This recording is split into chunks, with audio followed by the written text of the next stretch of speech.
Il y a des problèmes en mathématiques qui sont, légendaires. Des casse-têtes qui ont résisté aux plus grands esprits pendant des siècles. L'un d'eux, c'est la quête d'une sorte de clé universelle, une formule pour résoudre n'importe quelle équation polynomiale. Pendant 200 ans, la réponse était claire. Pour certaines, c'est tout simplement impossible. Mais et si tout ça était sur le point de changer?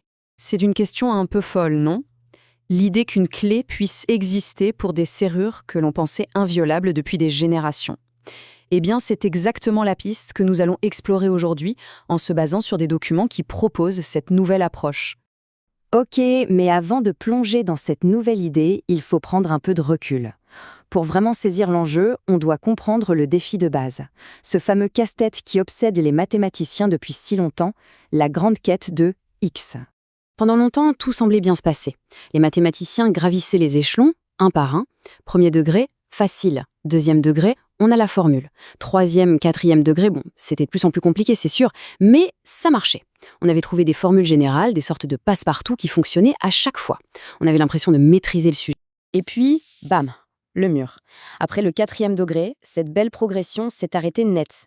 Un obstacle qui semblait infranchissable et qui a fixé les limites du possible en mathématiques pendant près de 200 ans. Voilà, c'était la fin du chemin. Les outils qu'on utilisait, les fameuses extractions de racines, vous savez, racines carrées, racines cubiques, etc., eh bien, ils ne fonctionnaient tout simplement plus. Arrivé au cinquième degré, c'était comme si la serrure avait changé. Le mur était bien réel. Et ce mur, il a un nom. Le théorème d'Abel-Ruffini. Attention, ce n'est pas juste une idée en l'air, c'est une preuve. Béton. Le théorème dit en gros, oubliez. Il n'y a pas de formule générale, pas de clé maîtresse universelle qui utilise les opérations de base et les racines pour résoudre toutes les équations à partir du degré 5. La quête semblait officiellement terminée. Et c'est précisément là que notre histoire prend un tournant inattendu. Les documents qu'on étudie aujourd'hui posent une question simple, mais radicale. Et si on arrêtait de foncer tête baissée dans le mur? Et si, au lieu de ça, on cherchait un moyen de le contourner? Voici l'idée d'une toute nouvelle approche, une clé qui ne ressemble à aucune autre. Cette citation, tirée de la source, met les pieds dans le plat. L'affirmation est énorme. Une méthode universelle pour tous les polynômes, peu importe le degré. Alors là, on se pose forcément la question, mais comment c'est possible avec le théorème d'Abel-Ruffini qui a prouvé le contraire? En fait, tout est une question de philosophie. L'approche classique, c'est un peu comme essayer de forcer une serrure high-tech avec un vieux pied de biche. Ça marche pour les vieilles serrures, mais pas pour les nouvelles. L'approche des Audi, elle, est complètement différente. Elle n'essaie même pas de forcer la serrure. Elle scanne la porte et en déduit le code. Elle analyse la structure profonde de l'équation, cherche des choses qui ne changent jamais, qu'on appelle des invariants. À partir de là, elle construit une nouvelle équation bien plus simple, le polynôme associé, qui contient la solution. En gros, elle ne viole pas la loi d'Abel-Ruffini, elle joue à un tout autre jeu. Bon, concrètement, qu'est-ce que ça promet, ce théorème? Eh bien, la liste est impressionnante.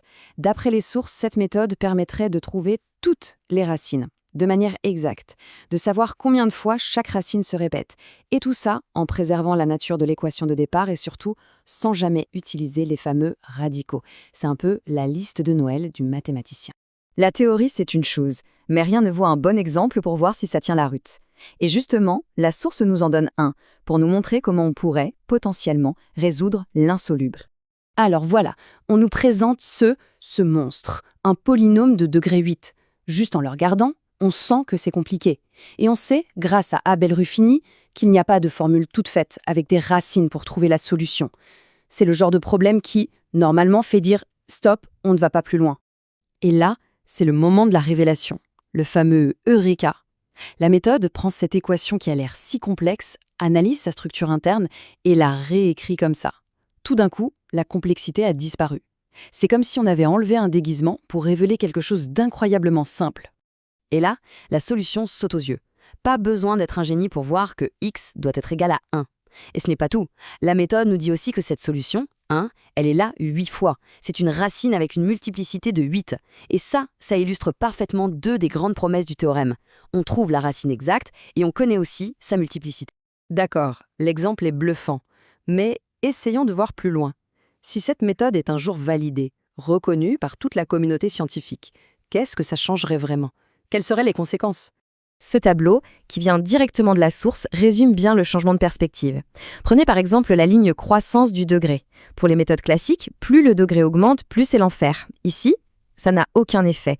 Ou encore les cas dégénérés, ces équations un peu tordues qui font planter la plupart des approches, eh bien cette méthode les gérerait sans problème. C'est une promesse de robustesse à toute épreuve. Donc, si on devait résumer les super-pouvoirs de ce théorème, on aurait primo, l'universalité. Ça marche pour n'importe quel degré. Secondo, la robustesse. Même les cas extrêmes ne lui font pas peur. Tertio, la précision.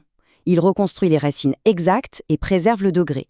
Et enfin, et c'est crucial, l'indépendance vis-à-vis des radicaux. C'est vraiment ça le cœur du sujet.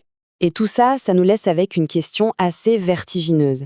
Si un problème mathématique qui semblait scellé depuis 200 ans peut-être être résolu juste en changeant de point de vue, en arrêtant de regarder la serrure pour s'intéresser à la porte tout entière, alors ça nous pousse à nous demander combien d'autres problèmes insolubles dans tous les domaines ne sont en fait que des murs qui attendent qu'on trouve une nouvelle façon de les regarder.